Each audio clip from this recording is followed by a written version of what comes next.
ఆ సెక్యూరిటీ ఆఫీసర్లు ఇన్ఫామ్ చేశారు వెళ్తున్నారని చెప్పని.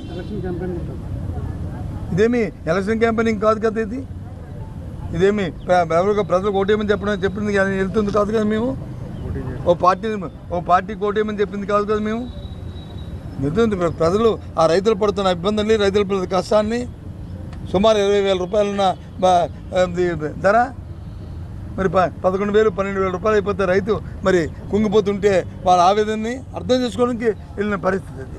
నిన్న ప్రభుత్వం అంతా కూడా మంత్రులు కూడా ఏమన్నారంటే, గతంలో మీరు గవర్నమెంట్ ఉన్నప్పుడు రైతులను పట్టించుకోలేదు, ఇదే మర్చి రైతులను పట్టించుకోలేదు, దండ స్వీకరణ లేదు, ఇప్పుడు ఎందుకు రాజ్యం కోసం మీరు డ్రామాలు ఆడమని చెప్పేసి మంత్రులు అన్నారు. సార్, గత ప్రభుత్వంలో మేము రైతులు పట్టించుకోవడం లేదని రైతులకి వెళ్ళి అడగండి. రైతులు అండి రైతు భరోసాలు ఇచ్చే గత సంవత్సరం అయింది. కేంద్ర ప్రభుత్వం రైతు భరోసాలు ఇచ్చిందండి ఇప్పటికి. పోనీ ఈ రాష్ట్ర ప్రభుత్వం అంటే ఇవ్వలేదు. పోనీ వాళ్ళు అలాగే రైతుల పట్ల లేదు. కేంద్రం ఇచ్చిన డబ్బులు కూడా ఇవ్వలేదే. కేంద్రం ఇచ్చింది ఇచ్చారా? 9 నెలలు అయింది. ఎప్పుడు ఇస్తారంటే ఇంక వచ్చే సంవత్సరం ఆలోచిస్తారంట. వాళ్ళ రైతుల మాట్లాడింది. వ్యవసాయం గురించి చెప్పాలంటే ఎంత చెప్పాలి రైతుల గురించి చేసింది. ఎక్కడికి వెళ్ళినా సరే, ఏ ఊరిలోకి వెళ్ళినా సరే, రైతుకు కావాల్సిన విత్తనాలు కానీ, ఎరువులు కానీ, లేదా వాళ్ళు పండించిన పంటలు కానీ ఆ రైతు భరోసా కేంద్రాల్లోనే కొనుగోలు చేయడం కానీ, వాళ్ళకి అందించడం కానీ చేస్తాం. ఇవాళ ఎక్కడైనా ఏ ఊరిలో అయినా సరే ఎరువు దొరుకుతుందా అండి? విత్తనం దొరుకుతుందా అండి? పండిన పంటను వచ్చి ఎవరైనా కొనుగోలు చేస్తున్నారా అండి? చెప్పనండి. ఎక్కడికి వెళ్తే ఎవరో షాపుల దగ్గరికి వెళ్ళి షాపులకి వెళ్ళి కొనుక్కోవాల్సిన పరిస్థితి. వెళ్తే ఒక్కొక్క బస్తాకి 50 రూపాయల నుంచి 500 రూపాయల వరకు ఆ వెరైటీని బట్టి యూరియా కానీ, డిఏపి కానీ, లేకపోతే పొటాషియం కానీ, లేకపోతే ఇంకో ఎరువు కానీ. ఇటువంటి పరిస్థితి ఎప్పుడైనా ఉన్నాయండి గత 5 సంవత్సరాల్లో? ఎప్పుడైనా భారత తిరుగుని కూర్చొని అయ్యో ఎరువు కావాలనుకొని ఆలోచించిన పరిస్థితులు ఉన్నాయండి? విత్తనాల కోసం వచ్చి ఎప్పుడైనా మేమే గ్రామాల్లోనే అందించాం. వాళ్ళు డోర్ స్టెప్కి ఇచ్చాం. వాళ్ళు పంటని అక్కడే కొన్నాం. వెళ్ళమండి ప్రతి ఊరికిను ఎక్కడ ఎంత అందంగా ఆర్బీకేలు ఉన్నాయో అది కుయాస్కులు పెట్టి ఏ రకంగా వాళ్ళకి రేట్లు పెట్టి ఇచ్చామో ఇప్పుడు ఎక్కడున్నాయండి? సరే, మీ విధానం ఇది. మీకు ఆర్బీకేలు వద్దు, మీకు ఇవ్వక్కర్లేదు, మీరు వచ్చి మేము ఊరిలో ఇవ్వము, మేము వచ్చి ఎక్కడైతే డీలర్స్ ఉన్నా డీలర్స్ దగ్గర కొనిపిస్తే అది మీ విధానం, మాకు అభ్యంతరలే. ఈ ప్రభుత్వం ఏ విధానం తీసుకున్నప్పటికీ కూడా అల్టిమేట్గా దానికి రైతులకి ప్రజలకి ఇబ్బంది కలగకూడదు. ఆ విధానం వల్ల అదే కార్యక్రమం మేము తీసుకున్న విధానం అది. కానీ ఏంటి మళ్ళీ పైపెచ్చు వాళ్ళ మంత్రులు చెప్తారు వాళ్ళకి మైకుల్లో వాళ్ళు చెప్తారు. చెప్పిందని వచ్చి ఇందులో 3-4 ఉన్నాయి, వాళ్ళు దాన్ని వచ్చి ఆడిస్తారు. అదే నిజమని చెప్పి నమ్మించడానికి ప్రయత్నం చేస్తారు. కానీ నిజంగా వాళ్ళకి ఇబ్బంది ఉంటే వాడు తెలుస్తుంది కదండి, చెప్తారు కదా. చెప్పడా నేను కూడా చూస్తాను రాత్రి టీవీలో. ఎదురుదాడి చేయడానికి ఏముంది? రాజకీయాలు ఎదురుదాడి చేయడం అనేది అది సాహసం. అది దాన్ని చూడడానికి ఏముంది? వాళ్ళ అభిప్రాయం చెప్తారు, మా అభిప్రాయం చెప్పాం, పడుతున్న బాధని చెప్పాం, రైతు కష్టాన్ని చెప్పాం. అంతకుముందు విద్యుత్ ఛార్జీలు తగ్గించన్నారు, పెంచమని చెప్పారు. మన ట్రోప్ ఛార్జీలు అని చెప్పి విద్యుత్ ఛార్జీలు పెంచారు. ఆ విషయాన్ని ప్రజల ముందు చెప్పాం, నేను రైతులు చెప్పాం. ఇవాళ వచ్చి ఆ ఫీజు రీయింబర్స్మెంట్ నేను చూశాను పేపర్లోను. రాత్రి సెమిస్టర్ ప్రకారం ఇస్తున్నారు, ఓకే, వాళ్ళ విధానం అది ఫైన్. కానీ 4,000 రూపాయలు 4,000 కోట్లు బాకీ ఎక్కడుందండి? 4,000 కోట్లు బాకీ ఎందుకండి? అంత పచ్చాబద్దాలు చెప్పనండి. గత డిసెంబర్ నెలలో అనాపైతో సహా విద్యార్థులకు ఇవ్వాల్సి వచ్చిన అంత బకాయి, అన్ని ఫీజు బకాయిలు అన్నింటినీ కూడా గత ప్రభుత్వంలో తీర్చిన మాట వాస్తవం.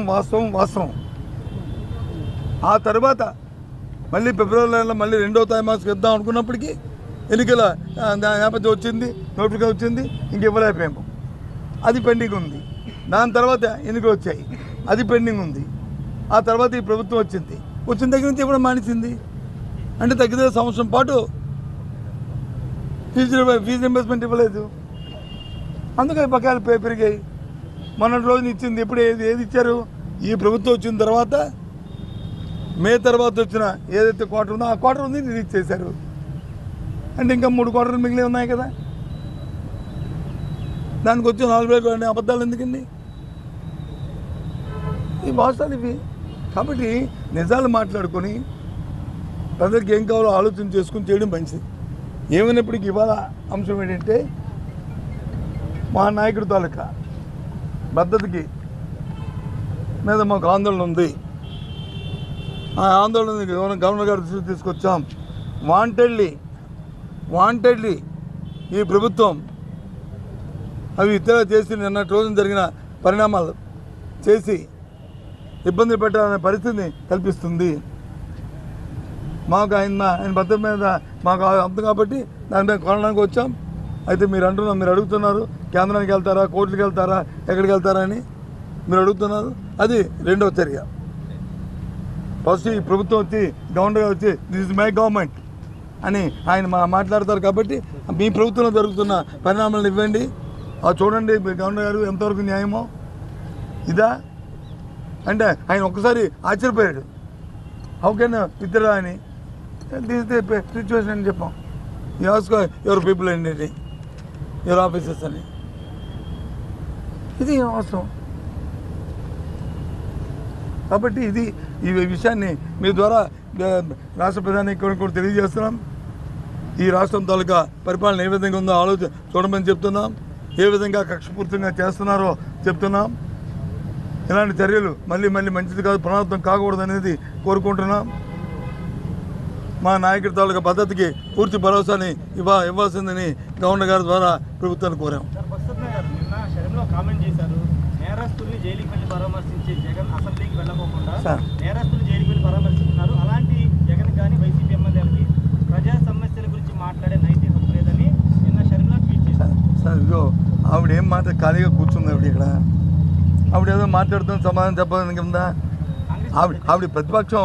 ఆవిడ చంద్రబాబు నాయుడు గారు ప్రభుత్వం ఏదైనా ల్యాబ్సెస్ ఉన్నా, లేదు కేంద్రంలో వచ్చి భారతీయ జనతా పార్టీ ఏదైనా ల్యాబ్సెస్ ఉన్నా ఆవిడ కనిపించాలి.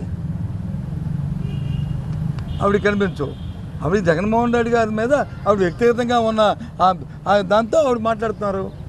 దానికి సమాధానం చెప్పాల్సిన అవసరం లేదు. ఒక రాజకీయ పార్టీ పాలసీ మేము మాట్లాడితే పాలసీస్ మేము మాట్లాడతాం.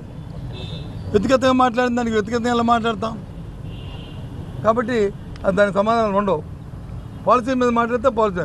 కాంగ్రెస్ పార్టీ అయితే కాంగ్రెస్ పార్టీ సిద్ధాంతం ఏంటి, కాంగ్రెస్ పార్టీ ఆలోచన ఏంటి, కాంగ్రెస్ పార్టీ విధానం ఏంటి, ఆ విధానం మీద కానీ ఆలోచన మీద కానీ ఎప్పుడైనా మాట్లాడారా? ఇవాళ ఆవిడ సమాధానం చెప్పడానికి దయచేసి మీరు అలాంటి ప్రశ్నలు మనం అడగొద్దు. మా దగ్గర ఆన్సర్ కూడా రావు. ఓకే.